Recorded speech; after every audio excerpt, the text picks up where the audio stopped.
thanks for everybody coming out. Really appreciate it. I hope you guys got something out of it. I know you'd like to see more of practice, but I hope it was worthwhile. We had some great energy. I hope everybody's got a chance to see some of the graphics that we got going up on the fence, which we're excited about. We think it looks really classy. But again, thank you so much for coming out. What you got? Sounds like you're losing your voice, James. You've been screaming a lot and yelling a lot in practice. Yeah, but this is typical. I mean, this is typical camp. I feel pretty good. Staff feels pretty good. The weather's been unbelievable. I wish it was a little bit hotter, to be honest with you. But it's been great. I think we've had great energy at practice. Guys are flying around. We've gotten better.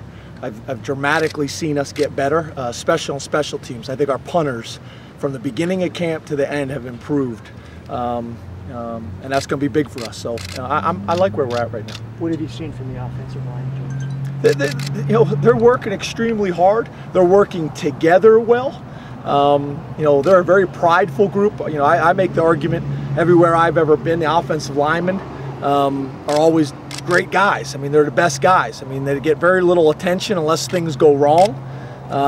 Herb does a really good job of bonding with those guys, not only with him, but getting the whole group to bond together and to communicate as one and play as one, because that's what it's all about. You can be wrong on the O-line, but everybody has to be wrong together, if you understand what I'm saying. Everybody's got to be on the same page, and you still got a chance to be successful. So, I think they're doing some nice things. We got to stay healthy, and we got to continue to get better and develop some of the young guys. You announced the move of Colt Farmer to linebacker. That's been something that's talked about for a little bit. But why now? Why did you make that move now? It really, came down to, he came to camp, he was 215 pounds. He ran 4.4. By the time spring ball comes, he's going to be 225 pounds. His dad was a 235-pound tailback at Hawaii. I just think genetics and training table, he's just going to grow into it. And as you guys know, we have some depth concerns at the linebacker position. That gives us another guy that's got the size that we're looking for and has the movement. That's what's so valuable about recruiting safeties right now. In our scheme, we play with 3 safeties on the field almost all the time. So so those guys are valuable, big, strong, athletic guys that can make plays in space. You talked a lot about the speed of the freshman class. How has that translated into on-field performance? Because a lot of times one doesn't actually equate to the other. At this point, I think you're right on. You're accurate. I think at this point, the freshmen for the most part are still thinking.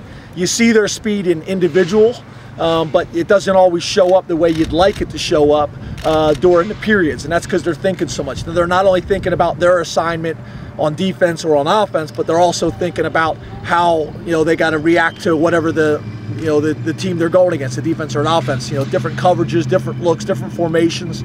So that's what we got to do here in the next, what do we got, 16 days or something like that. We got to get those guys playing fast.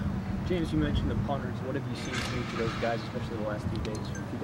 Well, they're just so much more confident in what we're asking them to do, and they're consistent. I mean, I think that's the biggest thing across the board at any position, and especially on special teams, is being consistent. So, I'd rather you punt it 38 yards every single time than punt it one time 56 yards, another time 26 yards. You understand what I'm saying? It's the consistency, and they've done a much better job with that.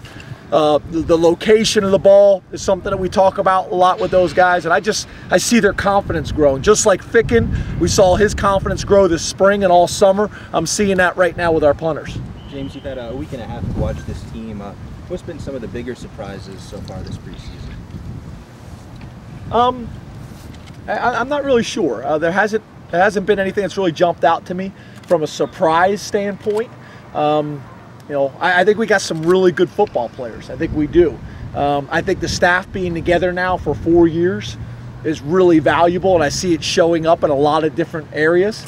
How we plan, how we prepare, how we come out here and we're effective. I think a lot of times with my personality, more I think is always better, and that's not necessarily the case, and we're being smart and cutting some things back. Tim Bream, our trainer, has done a great job giving us feedback from that perspective, and then so is Dwight Galt as well. So I don't know if there's been anything that surprised me, but I think overall I'm pretty pleased with what we've been able to do. Have you guys geared toward planning for Central Florida more? And then also, with that game being in Ireland, of course, are you going to do anything to like get used to the time change? Obviously, 5 or 6 hours different. Yeah, we haven't started anything with Central Florida yet. We will here. Soon we'll flip the switch kind of when we go to scout teams and those types of things. But yeah, we have a whole plan. I mean, you guys heard me talk about it, you know, all the caravan stops and everything else about how, you know, we studied, we talked to other coaches, we talked to Navy, we talked to Notre Dame. I think we've talked about all these things in the preparation that's gone into to the trip to Ireland. But yeah, we've done a lot of things, a lot of research. So are you going to be like practicing like early in the morning and stuff like that to get used to the time change then? No. James, we saw you guys had a release the other day about Adam Brenneman being out for a while. How do you feel about Mike Gesicki and some of the other tight ends? How have they been coming along? Good. You don't want to lose anybody, but that's the position we probably have the most depth. And I think Gesicki's done a nice thing. We all know he's really athletic.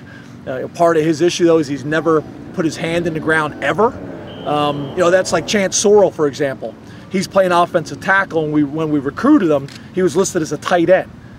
He played wide out in high school. He was a 6'6", 250-pound, flexed out tight end. I don't know if I would call that a tight end.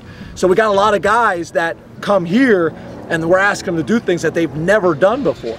I think running and catching, things that deal with space and athleticism, he's done a great job with.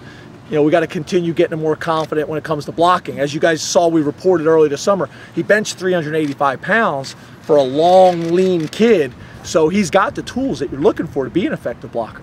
What are some of the characteristics or qualities of coaching a team that's composed pretty much half true freshmen or redshirt freshmen? You know, I don't think about that a whole lot. Somebody sent me a stat the other day that we have the second youngest team in America. I don't know. I can't change it, so spending a whole lot of time on it. We just coach the guys that are here, and we coach them hard, and we love them hard, and we fly around and have fun and develop them. And we do the same thing with the seniors. We do the same thing with the freshmen. I probably spend more time with the freshmen. We have brunch on Sundays together. I bring them in at night. We're finishing up class right now because these guys are dealing with a lot of things. They come in right away. They got to adjust academically. They got to adjust athletically. They got to adjust socially. They got to adjust spiritually. The whole package. So spending a little bit more time with them, because one of the things that's important to me is that freshman picture you saw that we took the other day. I want to see that same picture 4 to 5 years from now with those guys walking across the stage and playing some good football for us. One of the things that's been great is each night we bring different speakers in. The President Barron came in and spoke the other night, did a great job. We had the Women's Center come in and speak to us as well. We're going to have campus police. Each night we have a different message come from outside to come and talk to the teams. There's been some really good messages. I think that's really important for our young players like the freshmen from a development standpoint, so they can get adjusted to Penn State and the community. How the quarterbacks look? Not only Hackenberg but O'Connor and the others. Yeah, really good. I've been obviously very pleased with Hack. I think his improvement from the spring and his confidence and his command at offense, I think across the board is much better. The number 2 battle is interesting. McSorley, all the things that we thought about him when we recruited him. He's a winner. He's smart. He's picked it up really well. He doesn't panic. That's what you see a lot of times. These young kids, you put them in there and you don't see that. So I think Mike has had a great. O'Connor's had a great summer. Dwight Gall, our strength coach, said he's maybe had the best summer of anybody on the team. But McSorley's right there, and that's what we want. We want to create competition at every position, especially the quarterback position. Gaddis spoke pretty highly of Hamilton last week. What have you seen out of him? And even though he hasn't played, does he maybe have a leg up since he's been in the program? He's been around. Well, I don't know. I mean, he's got a semester ahead of maybe some of them other young guys, but he's got great movement. He's got great body control. He's like a lot of the young players. He's got to be more consistent. There's a lot of guys across this country that can make great plays, but can they be consistent? Can they be consistent in how they work and their focus and things like that? And as a redshirt freshman who really didn't play a whole lot, he basically conditioned and lifted because he was limited from an injury. This is all still brand new for him, to be honest with you.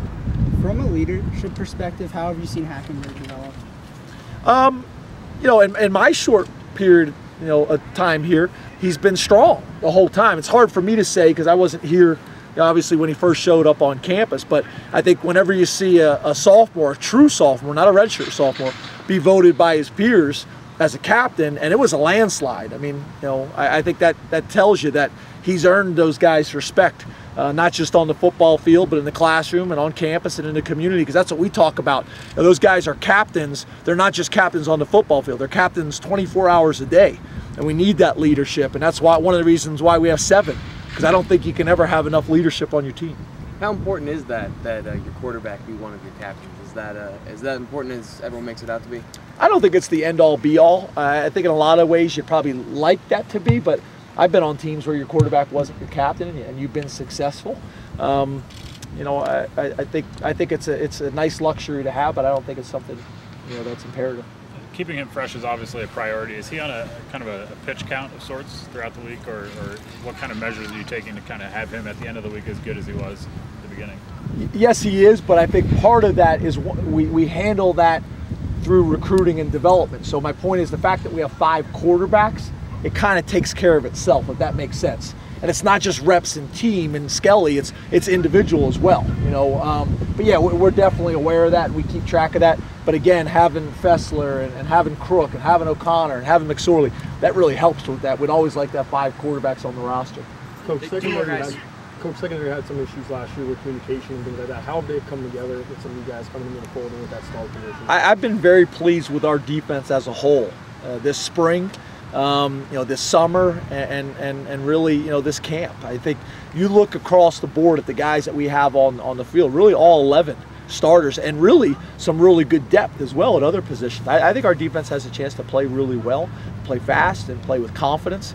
I think the strength of our D-line, I'm depending on those guys to help the secondary as well, because hopefully the quarterback's not going to be able to hold on the ball very long, and also just the way we call the game, you know, being aggressive. Besides Farmer, have you moved anybody else to another position? I don't think so. Jeff, have we moved anybody else? Besides Farmer? I don't think so. There's guys that, you know, we're considering. Probably won't do anything probably till, you know, maybe halfway through spring ball or at the end of spring ball, but you start kind of thinking about things. But no, not right now, not at this point. Is this team built to win now, the way currently constructed in the Big Ten? You look around the conference. I'm worried about Central Florida. I'm excited about that game and going there. I think it's a really good team. You know, I think if you look at that roster, they got almost everybody back. Everybody says, well, they lost the tailback. Well, the second team tailback made second team all conference. You know, so I think it's going to be a tremendous challenge. It's a veteran team. It's a veteran coach. You know, plus they're going to show up there, and not only are they going to have their team and their fans, but then George and all of his cousins are going to be at the game as well. So they got that going for them as well. Thanks, Coach. Thanks, guys. Thank you. Guys, really appreciate you guys coming out. Thanks, Coach.